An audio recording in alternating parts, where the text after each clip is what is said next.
the sun, here comes the sun. I say it's alright.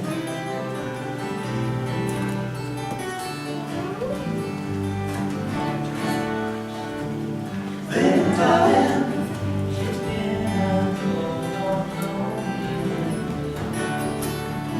Little darling, it feels like years since it's been here. Here comes the sun. Here comes the sun. I say it's alright.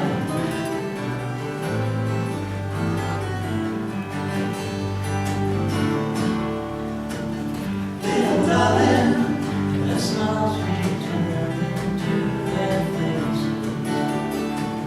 Little darling, it seems like years since it's been here. Here comes the sun. Here comes the sun. I say it's alright.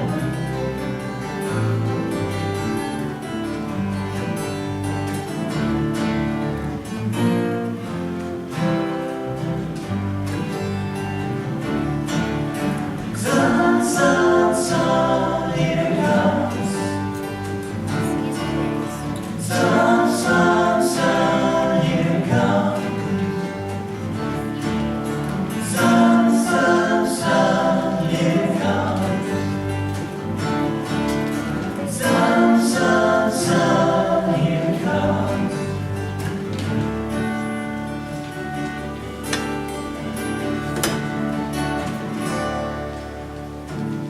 Little darling, I feel that life is slowly ending. Little darling, it seems like years since it's been here. Here comes the sun. Here comes the sun. I say it's alright. Here comes the sun. Here comes the sun. I say it's alright. It's alright. It's alright.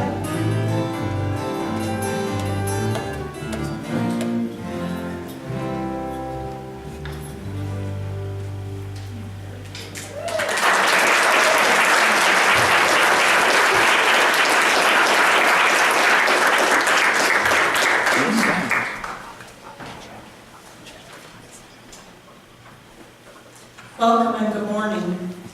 My name is Lorelei White. I'm a member of the board here at South Valley Unitarian Universalist Society. As we begin, I ask that you please place your electronic devices in worship mode. Thank you. I invite you to enjoy the chapel in the back of the sanctuary and to note the joys and concerns in the book there. Please feel free to share. Children are always welcome in the sanctuary at all times during the service. If you'd like to have us take care of your little ones during the service, we do have a nursery downstairs. We also broadcast the service on closed-circuit television downstairs in the social hall and the nursery. After the service, everyone is invited downstairs for coffee, snacks, and excellent company. Finally, please note the announcements in your order of service, which include the many ways to participate in the life of the vibrant community. In the words of Rumi, come, come, whoever you are. Whether you come with laughter in your heart or tears, you are welcome here. No matter where you've been, no matter where you're going, you are welcome here. No matter what body brought you in the door, no matter who you love, you are welcome here. Whether you believe in God all of the time, or some of the time, or none of the time, you are welcome here. If you come here with an open mind, a loving heart, and willing hands, you are welcome here at South Valley Unitarian Universalist Society.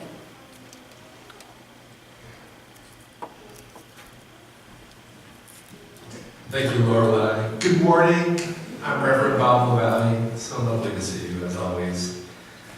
I want to let folks know that we're going to do something that we haven't done in a while here at South Valley. This coming Friday, there's going to be a Good Friday service here at 7:30 in the evening. And for folks who may not be familiar with it, in the Jesus stories, there can be no resurrection without the crucifixion. So the Good Friday service is the yin to Easter's yang. And just as Easter is a celebration of renewal and rebirth and all that is good, Good Friday is an acknowledgement of the reality of darkness, the reality of evil in the world. And this Good Friday service will be briefer than our regular service, but it'll be simple but very powerful, I think. So I invite you to join us this coming Friday at 7:30. And as an acknowledgement, it's actually appropriate as we move into this service about the state of the climate that we acknowledge that there's a kind of crucifixion happening there that we need to address in a meaningful way. And I'm excited for all the powerful voices we're going to hear today. So we come together today in the presence of the holy as we understand it. This holy gathering of people. This holy time of purpose and possibility. This holy planet as it turns towards a new season. So in that spirit, come, let us celebrate together.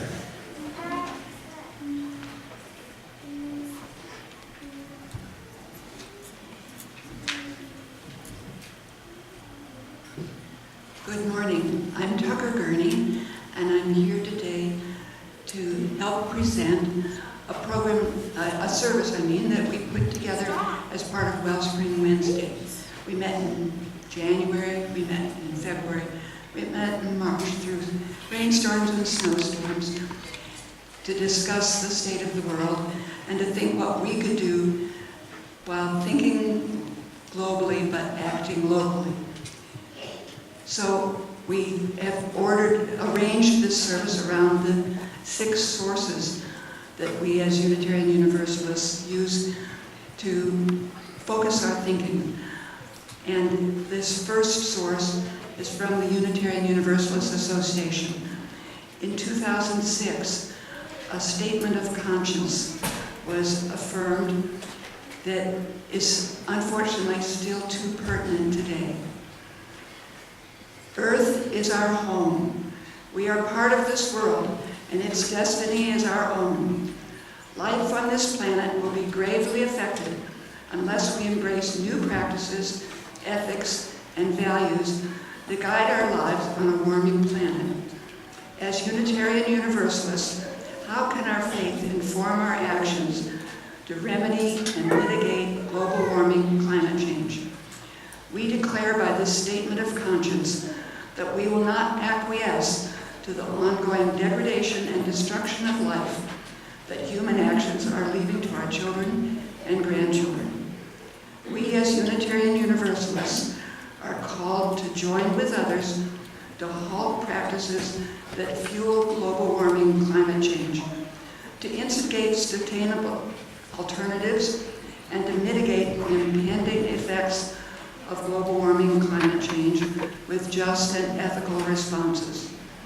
As a people of faith, we commit to a renewed reverence for life and respect for the interdependent web of all existence. I want you to rise and allow your spirit to sing our opening song, number 134, "It's a Great Hymn of Our World and the World." Thank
have invited Annika Searles to light our chalice.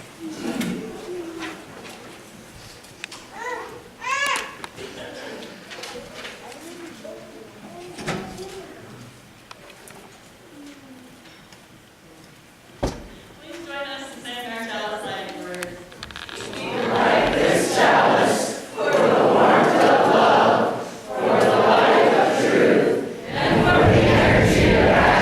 Thank you. You may be seated.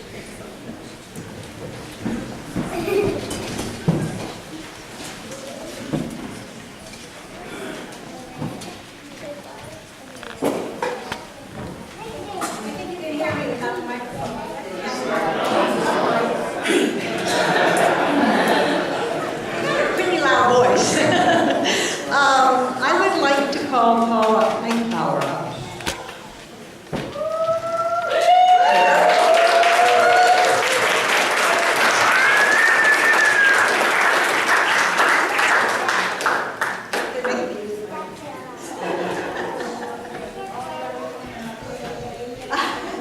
I think you can hear us plenty. Anyway, we are, I don't know how many of you know, because some of you are new, how important Paula is to this congregation and how grateful we are for her amazing service to all of us. She has worked tirelessly to care for this building, often working very long hours into the night with no actual thanks, probably. Nobody really probably realized she was here so late. She has no recognition, but we are giving it to her today, obviously, but her accessorizing has made this building and sanctuary not only aesthetically pleasing, but also really comfortable. There are not enough words that I can say to thank Paula for her service to us and express. So with gratitude and appreciation, please accept our small token.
for our time for all ages.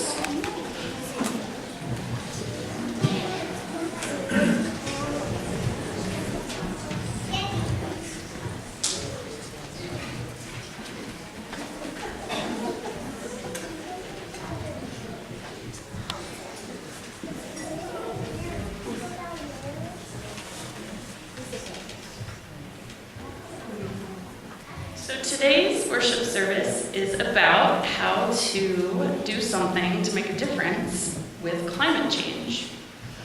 And sometimes I think that kids, and maybe adults too, fall into this trap of thinking they don't have any power.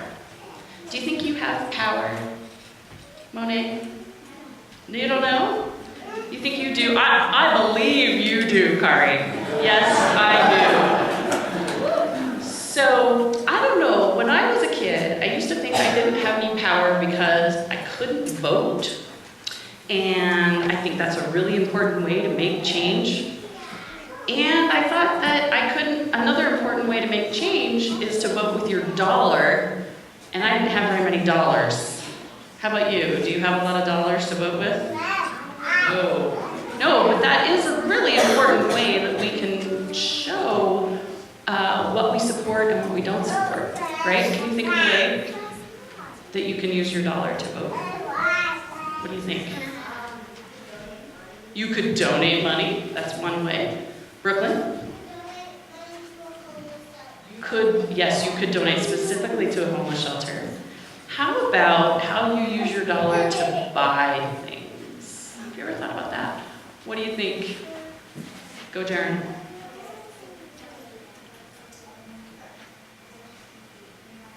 Right, you can be careful about what you choose to buy, whether it is recycled or better for the environment than other choices. Yeah, there are a lot of ways to do that. So my thought on that was, even though you don't have a lot of dollars to spend, you know who might have more control over the money in your household? Your mom! Imagine! Now, if you don't have a young person in your home, you might not realize just how much power they have over those decisions. Am I right? Yeah. So that's one way you can use your power. What are some other ways that you can use your power to make change? Can you think of any? Kari? Totally. Standing up for bullies, against bullying of any sort, or standing up when your teacher does something that's not good for the environment, since we're talking about climate. Anything else? Leo? Youth? Totally. Yes, using solar panels and encouraging the places that you spend time in to use solar panels. So one way that the congregation today is going to participate in trying to make change are these postcards and letters that are out in the foyer. One is a giant letter thanking Cottonwood Heights for taking some measures towards sustainability. And some of these are postcards that will go to our individual senators. And if you think that kid voices don't matter on this, I have somebody to tell us the story. Hey, Jonah. Last year when we sent postcards and letters to the senators, one of the senators responded to Jonah. We just stand up for a second, Jonah, and wave. Yeah. So they care about kid voices. They care about future voters. But the last thing I wanted to say was, have you guys heard about this young woman who has been nominated for a Nobel Peace Prize? Any of you? Her name is Greta. Have you heard about her? I thought maybe you guys might know more about her than I do. Have you? So she's 16 now, but she first started learning about all of the problems with climate change when she was 8. And it worried her so much. I mean, she has Asperger's and ADHD and OCD. So she had some extra pieces in how anxious she felt. But she felt so anxious about climate change that she stopped talking. She had so much anxiety about the way the world was going that she couldn't speak. But she wanted to do something. And she started by talking to her parents. And she convinced her parents, after showing them documentaries and all kinds of evidence, that they should give up flying on airplanes, and eating meat to make a difference in climate change. And then in high school, she thought, this group that I'm working with in school to make climate change different, our approach to climate change different, isn't doing very much. I think I should just do something on my own. So she made a sign, and she lives in Sweden. She went to the Swedish parliament and sat outside and said she wasn't going to school until they passed laws to bring their policies into line with the Paris Accord. And as a result, she said that she was inspired by the Parkland students who marched for gun reform here in the United States. And as a result, millions of students walked out on March 15th and went to their legislatures to demand the same thing, to demand attention. So she found her voice. She went from not even being able to speak to being a voice and now being nominated for a Nobel Peace Prize for her work for climate change. So that's my message to you today, is to make sure and find a way to share your voice, whether it's a postcard, talking to your folks, or talking at school. And now we will head downstairs for our RV classes.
As we begin our meditation, find a comfortable position that allows you to be fully present. Place your feet flat on the floor as you ground your being. If you like, place your left hand over your heart, and with your right hand, reach down toward the earth. Sense the energy moving up into your feet, circulating throughout your body, and streaming out your right hand to return to earth. We want to act from that place in which we feel grounded and grateful. We want to change what we're putting out into the world, from our ecological footprint to our auras and everything in between. We want to pay back the planet for her love with love.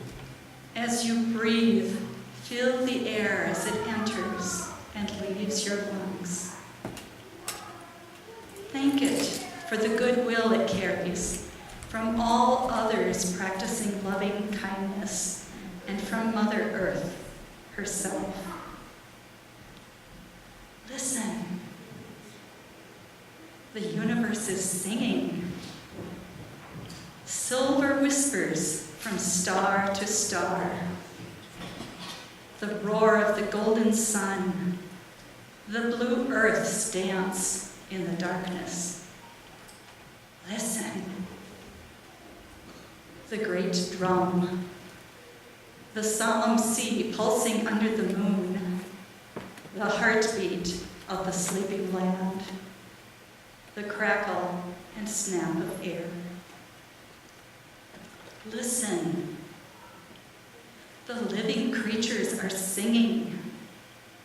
Each little one lifts its voice, sings, swells, and stutters to a stop, passes its song to children's children. Listen, we who have ears to hear and the gift of speech love the song. Gather it up and sing it. Bring words of worship and wonder. Sing for the sun and stars, Sing for the earth and all its creatures. Tell out, shout the beauty and the bounty of it. Sing creation's song. Support it through your actions.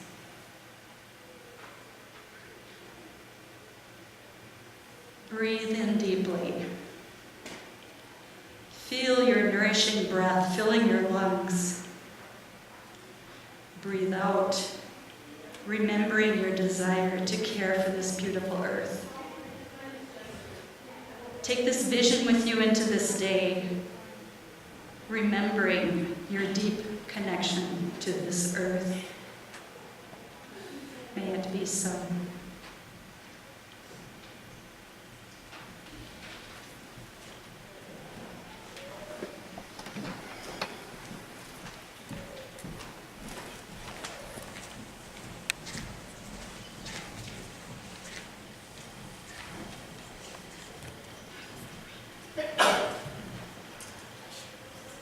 It is our practice here at South Valley to split our worship service offering with a charitable organization or program that aligns with our values and principles.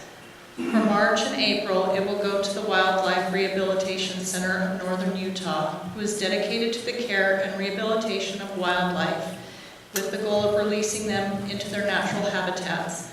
They served more than 2,500 birds and small mammals in 2018. They provide wildlife and environmental education programs to our larger community here in Utah. Will you please join me with me in saying the words printed in the order of service for our offering? We are this church. We are its hands, its heart, its voice. Together we share in the wealth of this community and sustain it with our gifts.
Making our way by life's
there's been a slight change in the program. Hello, my name is Bob Gilbrand, one of the many Bobs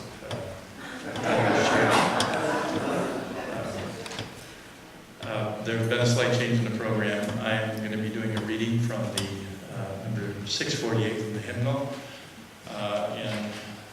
This is going to be a responsive reading. Reverend Bob had an April Fool's Day joke about how much we like responsive readings, so this will be a responsive reading. I'll read the bold print, and I'd ask you to please read the italicized print. So I'll start out, number 648 in the hymnal, Beginners. But we have only begun to love the earth. We have only begun to imagine the fullness of life. How can we tire of hope? So much is in love. How can desire fail? We have only begun to imagine justice and mercy. Only begun to envision how it might be to live as citizens with peace and power, not as oppressors. Surely our river cannot already be hastening into the sea of non-being.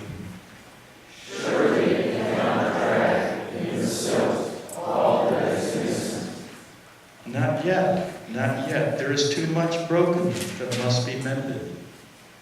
Too much hurt that we have done to each other that cannot yet be forgiven. We have only begun to know the power that is in us if we would join our solitudes in the communion of struggle. So much is unfolding that must complete its gesture. So much is in life.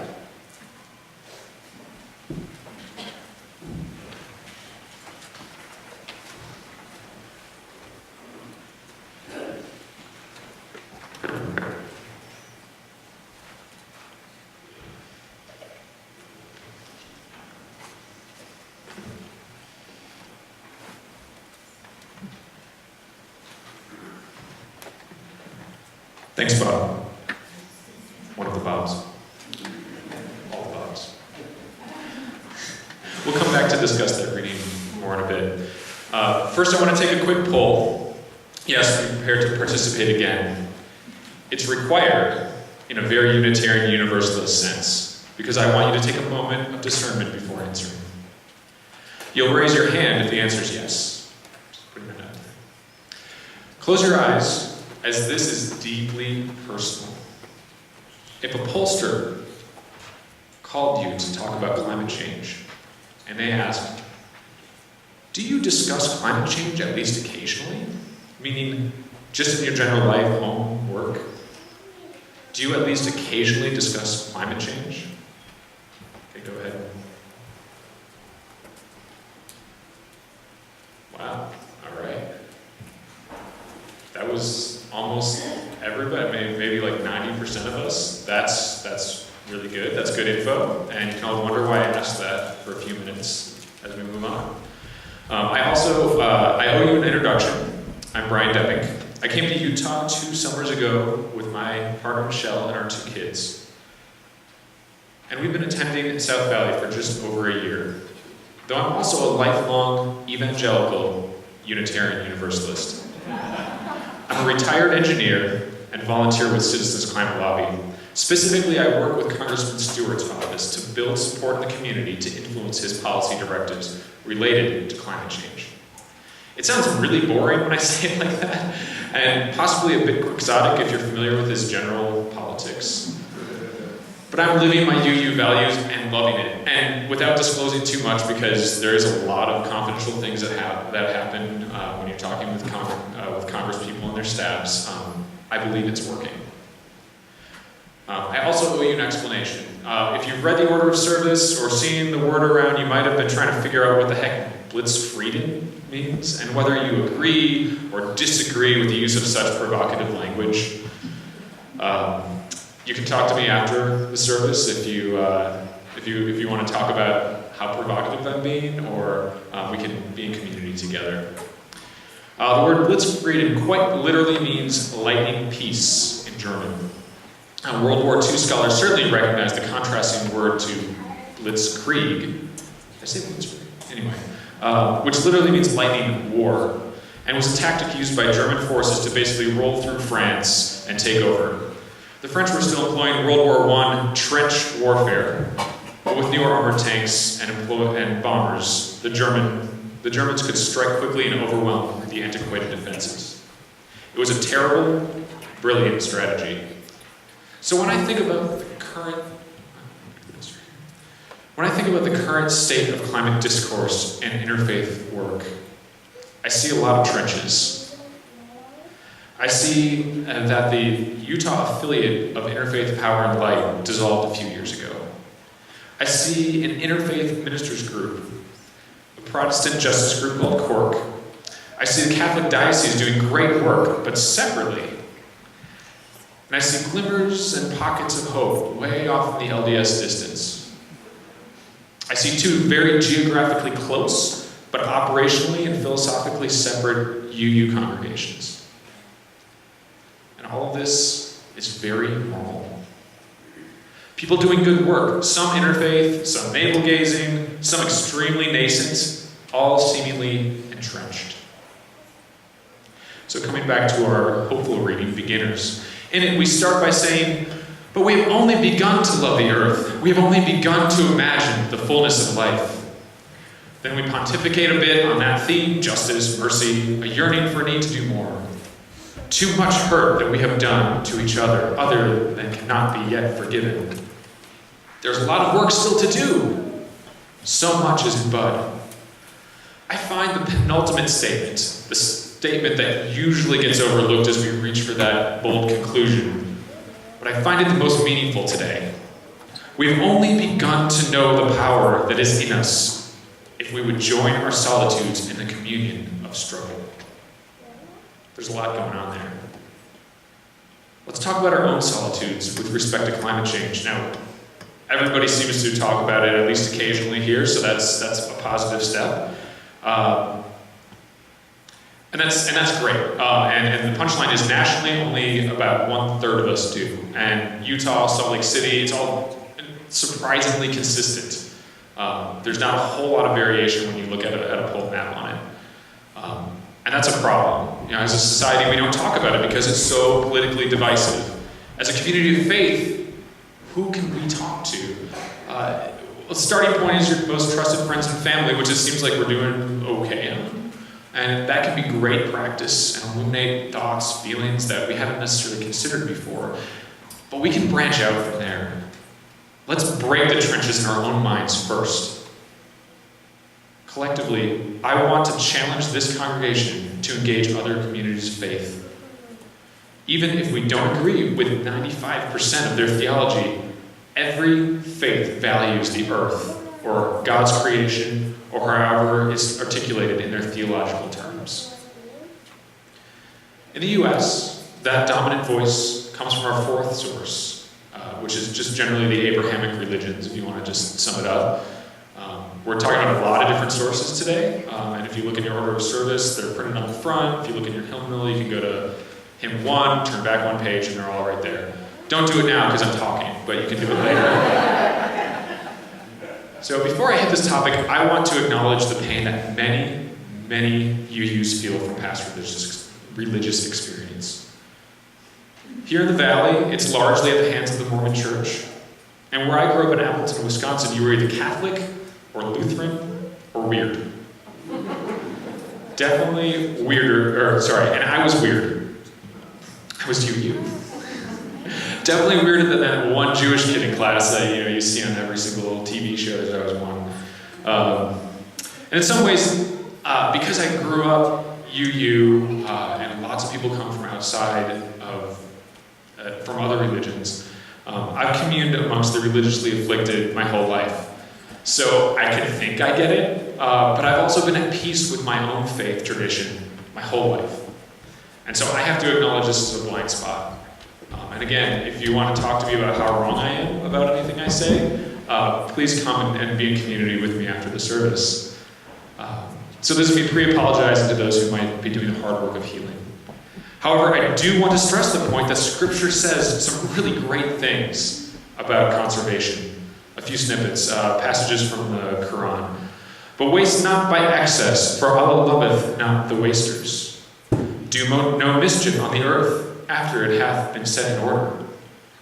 Corruption doth not appear on land and sea, because of the evil which men's hands have done, that he may make them taste a part of that which they have done, in order that they may return. From Hebrew and Christian teachings, there's a recurring theme, right? I'm not going to go over all of it, but essentially God created earth, taught us to use it, gave us dominion, and asked us to take care of it. And then there's all sorts of foreboding stories of the consequences of not doing so, with extremely plain language about how God feels about that. In Isaiah, the earth dries up and withers, the world languishes and withers, the exalted of the earth languish. The earth is defiled by its people. They have disobeyed the laws, violated the statutes, and broken the everlasting covenant. Therefore, a curse consumes the earth. Its people must bear their guilt. Therefore, earth's inhabitants are burned up, and very few are left. In Jeremiah, I brought you into a fertile land to eat its fruit and rich produce, but you came and defiled my land, and made my inheritance detestable. Now, I do want to very carefully address the primary elephant in the room in the valley, though not through specific scripture, but in my own first source humility. So let me tell you about my evolution of understanding the LDS faith as quickly as I can, because it's not. So growing up, I was clueless. I knew zilch about it, despite having Mormon friends in class. We were both part of the weird group that I knew.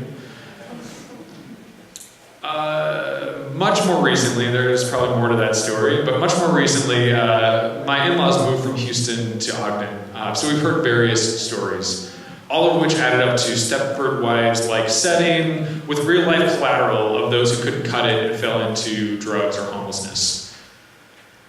We said, that sounds great! Let's go! And here we are.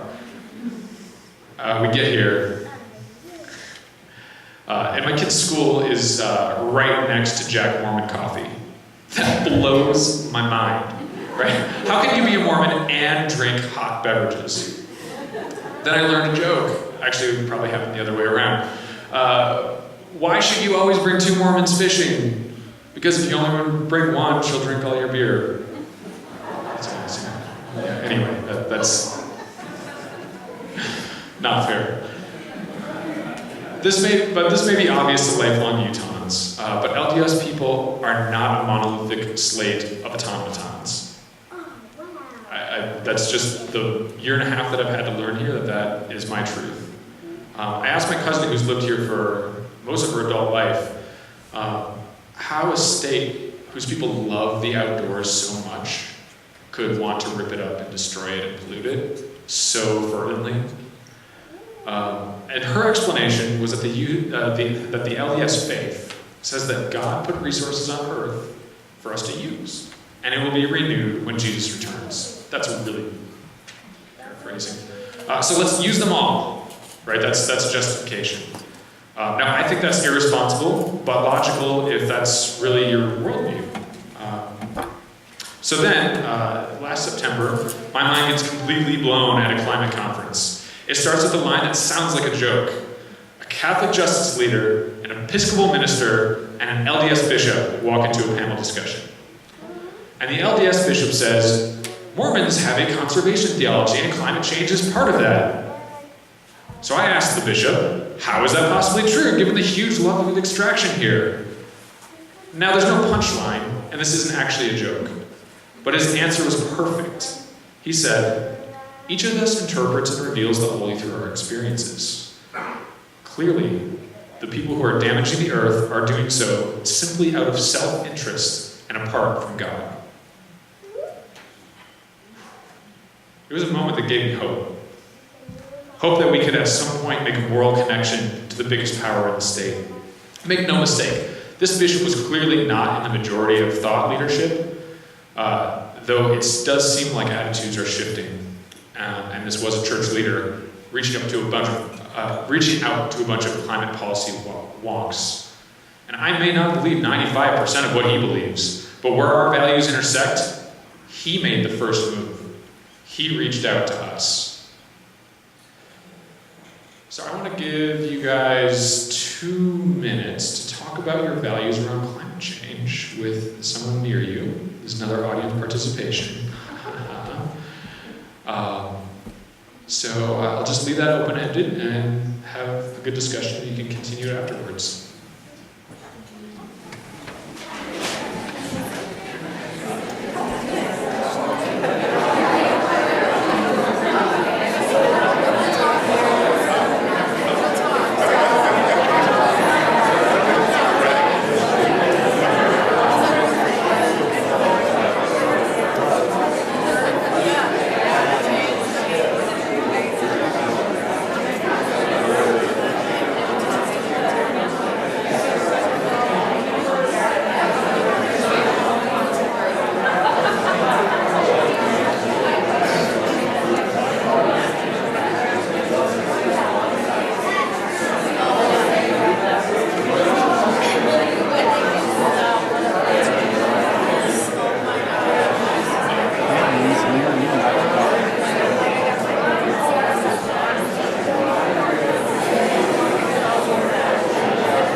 Just like that, right when your conversation's getting good, he comes in and swoops in and says, "Your time is up." And he says, "Your time is up." Should I think of something? Would that be more powerful than talking? Stop talking.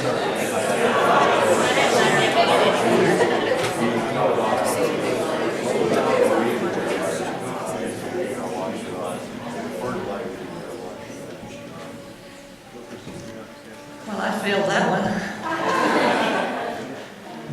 This is a reading from Hosea Ballou, who was an early Unitarian writer in the 1800s, from an examination of the doctrine of future retribution. The preaching of future rewards and punishments for the purpose of inducing people to love God and moral virtue is not only useless but pernicious. All such preaching, be it ever so well intended, not only amounts to a declaration that God and moral virtues are unlovely, and unworthy of being loved, but as far as it is believed, serve to alienate the affections from these most precious objects.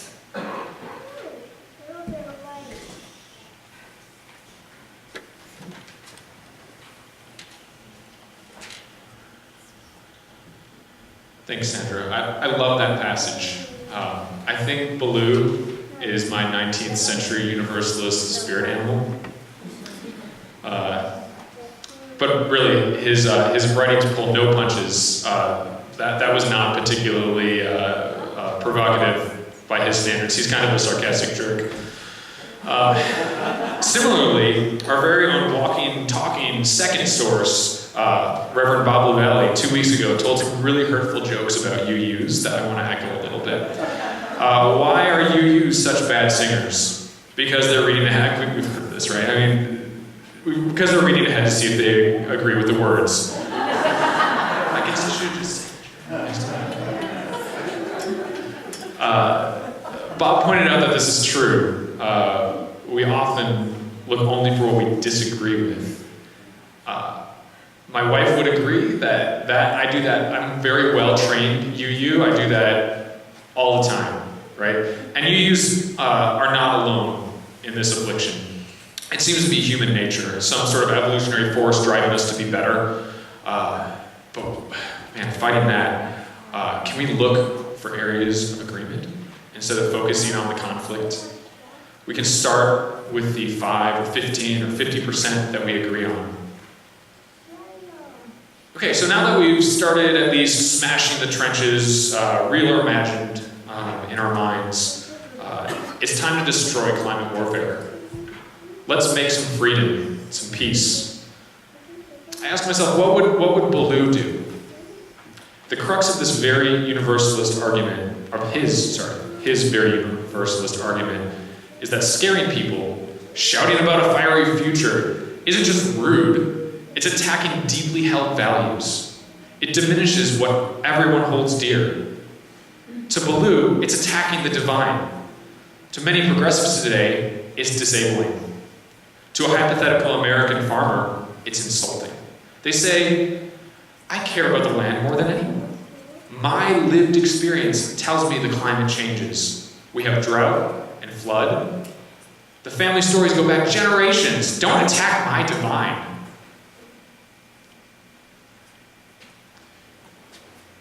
So the key is to ask and listen. Really, really listen. Treat the lived experience of the person you talk to as a living gospel. What are the values behind it where you can connect? 2 weeks ago, the notorious Bill also joked about the awesomeness of the dynamic tension of the diversity of thought in our sanctuary. Can we extend that past the sanctuary? The Salt Lake Valley, Utah, the US? Can we hold the space and values of the Garfield County Commissioner who got up from my table at a lunch meeting when I mentioned the words climate change? His lived experience. The Reverend Susan Hendershot, National President of Interfaith Power and Light, recently cited political sensitivity as a primary reason climate change is not talked about from the pulpit, even when the greater denomination has published a strong statement on climate change or climate justice as a moral issue. Just as most of our congressional delegation don't feel politically safe talking about climate change solutions regardless of what their actual feelings are on the issue, neither do clergy. And that is a truly sad state of affairs. Our challenge is to make it safe. They see it as not worth the risk to congregational cohesion. We need to connect with those congregations of all denominations, that we can see churches out there, Native peoples, everybody. This is everybody's ship. So the faithful in their communities will demand a stand for values. As I mentioned earlier, I'm challenging this congregation to be the olive branch of climate freedom. It doesn't take a lot of people to start connecting hearts and building bridges of faith and values.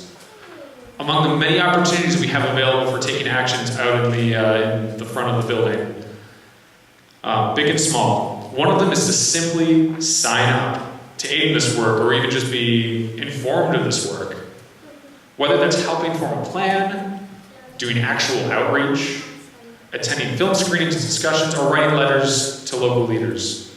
The small gift of your time can really add up and multiply when we work collectively to build bridges that strengthen our voice, building a megaphone of our salvific message of climate freedom. We can do this work in a positive and undemanding way. Do you have an environmental group? I'm wondering if we can partner with any of their initiatives. There are Jewish organizations, Catholic organizations, interfaith, i.e. Protestant organizations, and yes, LDS organizations that are focused on environment and climate action. Can you imagine those conversations? I imagine them a lot. If we're effective, they can take up the outreach too. Can you imagine that? We need climate freedom. We need a lot of it, and we need it soon. Let's use our faith and values to smash the illusionary trenches and destroy climate warfare.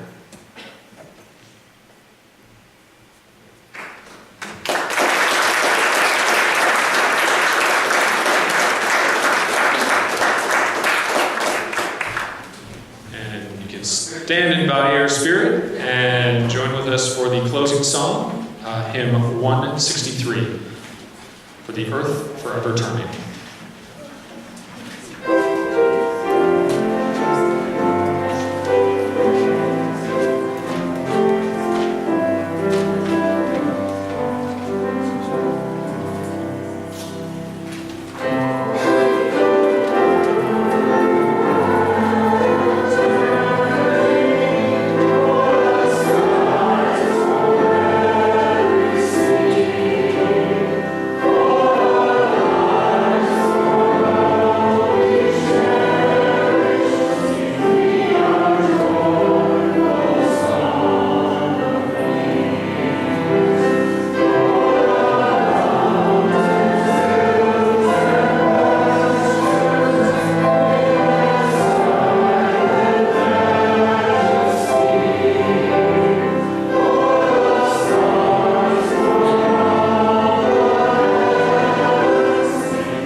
I'm actually making a substitution for number 550.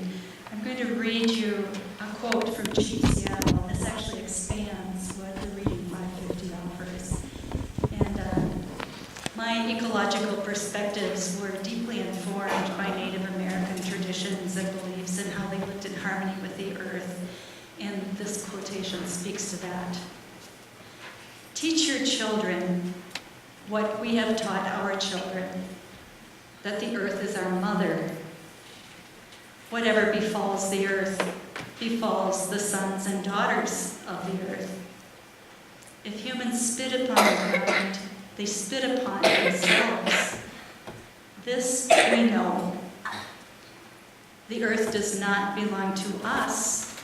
We belong to the earth. This we know. All things are connected, like the blood which unites one family. All things are connected. Whatever befalls the earth befalls the sons and daughters of the earth. We do not weave the web of life. We are merely a strand in it. Whatever we do to the web, we do to ourselves.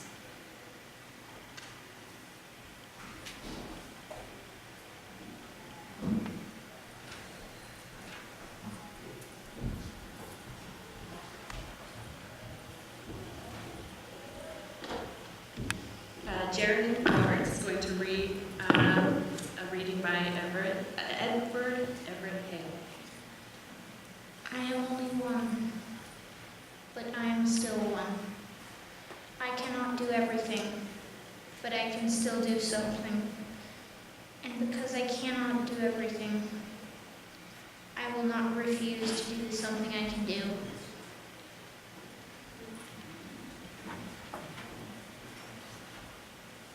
We extinguish this chalice.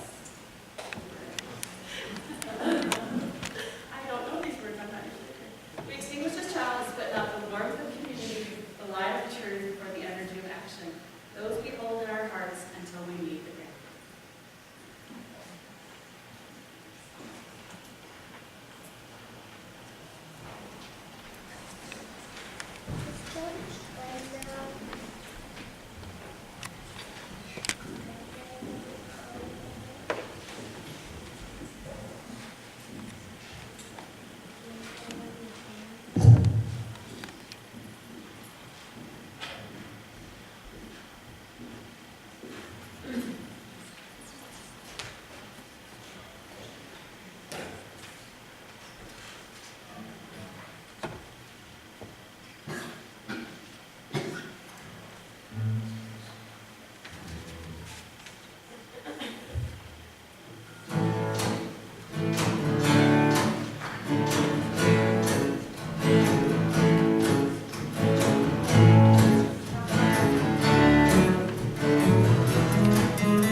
see clearly now, the rain is gone. I can see all obstacles in my way. Gone are the dark clouds that had me blind. Gonna be a bright, bright sunshiny day. It's gonna be a bright, bright sunshiny day. It's gonna be a bright, bright sunshiny day.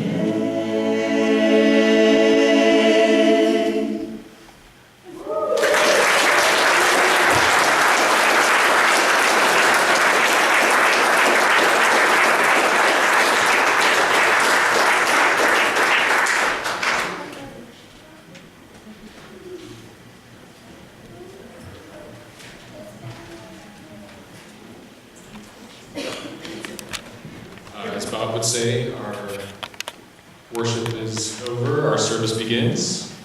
Go now, gentle people. Go in peace.